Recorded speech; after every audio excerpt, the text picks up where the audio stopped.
नमस्कार, Sarita's rooftop kitchen garden में बहुत बहुत स्वागत करती हूँ आप सभी लोगों का। और आज हम लोग तुरई उगाने के बारे में कुछ बात करेंगे, क्या क्या सावधानियाँ हम लोगों को रखनी चाहिए तुरई उगाते समय।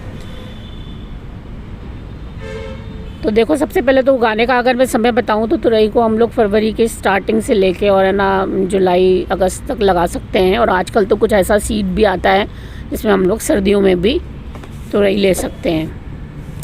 तो पता करें अपने ना आसपास की किसी अच्छी शॉप पे, किसी वो सर्दियों वाला सीड भी मिल जाता है आजकल, लौकी तुरई करेले सब चीज़ों का। तो इस टाइम के बीच में कभी भी लगा सकते हैं हम लोग। बस ये है कि ज़्यादा मई जून में अगर आप लगा रहे हैं तेज़ गर्मी में, तो वो छोटे जो हमारे प्लांट्स हैं उनको या तो बचाएं हम शिफ्टिंग में, क्योंकि काफ़ी नुकसान हो जाता है, या फिर उसी जगह पे लगाएं जहाँ पे हम लोगों को उगाना है उसको आगे। तो ये तो लगाने की बात रही। सीड हमेशा अच्छी क्वालिटी का ही लें, और मैं तो कहती हूँ अगर किचन गार्डनिंग आप करते हैं तो हाइब्रिड वाले सीड भी ले सकते हैं, वही लिया करें तो ज़्यादा बेटर है। अच्छी यील्ड मिल जाती है क्योंकि कम मिट्टी या कम बड़े पॉट में भी उससे। ऐसे तो हार्डी सा है ना बेल होती है तुरई, और बहुत अच्छे से और बहुत जल्दी से ये है ना ग्रो कर जाती है। लगभग 2 महीने में ही आपको है ना फ्रूट है ना मिलने लग जाएगा, अगर अच्छी आपकी बेल हेल्दी बड़ी हुई है तो। और हेल्दी बेल बढ़े इसके लिए मैंने आपको हमेशा बताया ये कि मिट्टी आपकी बड़ी स्ट्रॉन्ग सी बनाओ आप, उसमें रोग नहीं होना चाहिए। कोई फंगस अगर है तो ट्राइकोडर्मा मिलाओ पहले उसमें, या फिर है ना नेमोटाड वगैरह की प्रॉब्लम है तो नेमोटास वगैरह मिलाओ उसमें पहले ही, और बायो एंजाइम से गीला करके अच्छे से, जिससे उसमें ना गुड बैक्टीरियाज बहुत अच्छे हों। लिक्विड फर्टिलाइज़र से उसको है ना गीला करके रखो, तो गुड बैक्टीरियाज जितने अच्छे आपकी मिट्टी में होंगे, आपकी मिट्टी की है ना क्षमता बढ़ेगी, उतना ही न्यूट्रिशन लेने की आपके प्लांट की क्षमता बढ़ेगी। तो ये तैयारी करके है ना लगाएं मिट्टी में। और कितना परसेंटेज क्या मिलाना है, देखो ये सबकी है ना सुविधा के अनुसार होता है। हम लोग तो बता देते हैं कि इतना मिलाओ, और जबकि मैं खुद भी अपने रूल्स फॉलो नहीं करती। खरबूजे अच्छे निकले हुए हैं, 3-4 बढ़ रहे हैं। तो जितना भी आपको अवेलेबल हो उस हिसाब से खाद मिला के, वर्मी कंपोस्ट या गोबर की खाद, पत्तों की खाद, किचन वेस्ट जो भी मिल जाए आपको, मिट्टी तैयार करके अच्छी तभी लगाएं। क्योंकि देखो ये लगातार फ्रूट देने वाली है ना वेजिटेबल्स होती हैं। आपको हमेशा तुरई चाहिए होती है, हर हफ्ते चाहिए होती है अपने प्लांट्स के लिए, वो अपने किचन के लिए 2-3 बार। तो इनको फिर न्यूट्रिशन भी उस हिसाब से देना पड़ता है लगातार, अगर आपको फ्रूट चाहिए तो एक बार अच्छी मिट्टी तैयार करने के बाद अगर आपके पास सॉलिड नहीं है, थोड़ा बहुत है ना 1 महीने में एक बार डाल सकते हो आप, आधा किलो के करीब एक बेल में। नहीं तो है ना आप लिक्विड फर्टिलाइज़र हर 10 दिन में डाल दो अगर, और गर्मी के हिसाब से उसको अच्छे से डाइल्यूट भी कर लेना, मतलब बहुत स्ट्रॉन्ग बना के नहीं डालना, तो बढ़िया रहता है। फिर आपको क्या लगातार फ्रूटिंग मिलती रहती है। लिक्विड फर्टिलाइज़र आप डाल लो, तो लिक्विड फर्टिलाइज़र बनाने का मैंने तरीका आपको बनाया है। चाहे आप बनाना पील भिगो के बनाओ, चाहे आप वर्मी कंपोस्ट या गोबर की खाद का लिक्विड फर्टिलाइज़र बनाओ।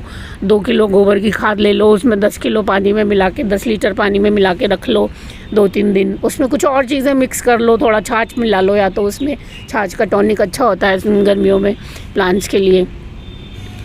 और देखो इसमें ना वो पॉलिनेशन होना बहुत ज़रूरी है। और सबसे अच्छी चीज़, बड़ी चीज़ जो ध्यान रखने की इसमें यही है कि तुरई का फ्लावर ज़्यादातर शाम होने के बाद खिलता है, मतलब अंधेरा होने लगता है ना तब खिलता है। और सुबह मैं जब आती हूँ, जब अक्सर बंद मिलता है मुझे, तो बहुत थोड़े से टाइम के लिए इसका फ्लावर खिलता है। और इतना रात को ना पॉलिनेटर्स का भी है ना आना जाना नहीं होता इतना छत पे मेरी पे, तो हैंड पॉलिनेशन का ध्यान रखना पड़ता है बस थोड़ा। तो बेटर है कि तुरई के फ्लावर्स जो बहुत कम टाइम के लिए खिलते हैं, इनको हैंड पॉलिनेशन दो आप थोड़ा सा, तो आपका फ्रूट अच्छे से बन जाएगा, है ना।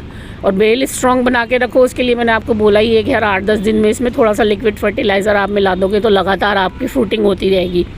कीड़ों का अगर मैं बात करूँ तो ऐसे तो लीफ माइनर वगैरह थोड़ा बहुत चलता रहता है तुरई में, पर है ना थ्रिप्स की जैसे प्रॉब्लम हो जाती है कई बार, या फिर है ना बैक्टीरियाज है ना कुछ लग जाते हैं, तो पत्ते वत्ते मुड़ने लग जाते हैं, छोटे होने लग जाते हैं। उसके लिए मैं आपको सलाह दूंगी कि बायो एंजाइम फ्री का आप घर पे बनाएं। उसमें एक या तो नीम ऑयल मिला लें थोड़ा सा, या फिर है ना ऑलराउंडर वगैरह इफ़को के जो आते हैं वो मिला के स्प्रे करते रहें आप।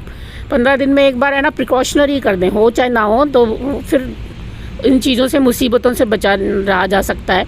और देखो फल मक्खी गर्मियों में बहुत लगती है, तो मैं आपको बता दूं कि फल मक्खी का इलाज ज़रूरी है। तो बहुत ज़्यादा उसका है ना हम लोग सक्सेसफुली उसको ट्रीट नहीं कर सकते, वो तो होती ही है। तो फल बांधना सीख जाओ आप अपने, जो भी बड़े फल हैं, छोटे पतला पतला सा है ना, एक स्कार्स वगैरह या चुन्नी वगैरह आपकी पुरानी जो है वो लेके रख लीजिए, और उनसे है ना अपने जो फल आते जाते हैं ये गर्मियों की सब्जियों के, उनको बांध दीजिए थोड़ा ढीला ढीला करके, है ना।